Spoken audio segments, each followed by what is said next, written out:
Preston and I first met at college up in Canada, and he was very intelligent, and I thought, I could never get a man like that.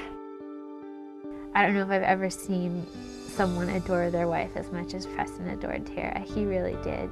Preston was a youth pastor, and part of being in that role is, he has a need and a desire to help people.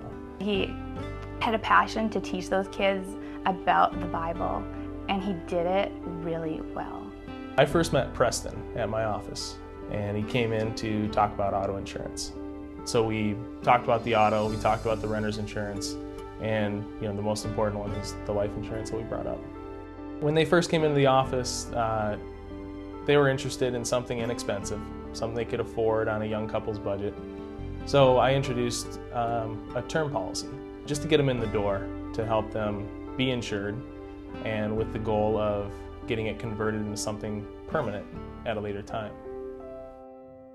It was the night of September 15th, and Preston and Jacob and I were going to drive to Canada to see my family. I was 10 weeks pregnant, and most of our friends and family didn't even know that I was pregnant.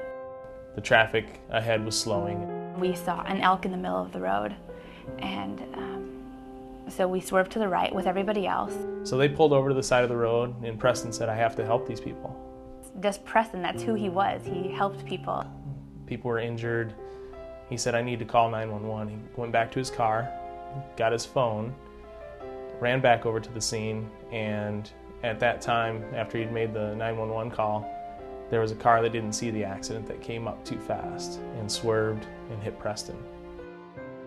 I ran across the road, and he was laying there, so I held him, and I prayed with him, and I sang to him. And I sang, the only song that came to my mind was Jesus Loves Me.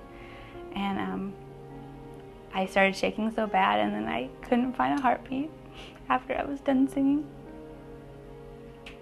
And I believe that he died in my arms. I just couldn't believe it. It's one of those things that, like, this is not happening. That was my first death claim. Getting the check in hand and being able to take that to Tara and her family made me feel like I did what I could to, insure their family and make sure that they were going to be financially stable.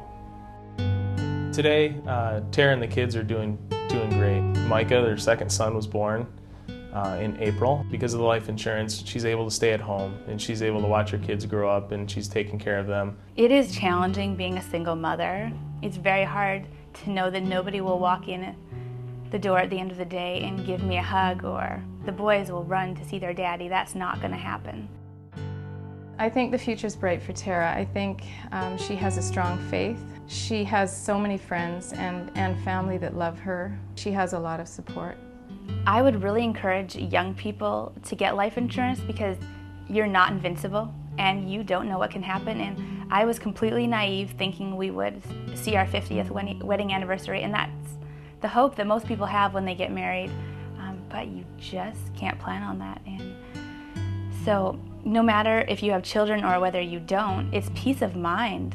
Since Preston and I had always wanted to stay home with our children, the life insurance policy allowed us to continue that dream.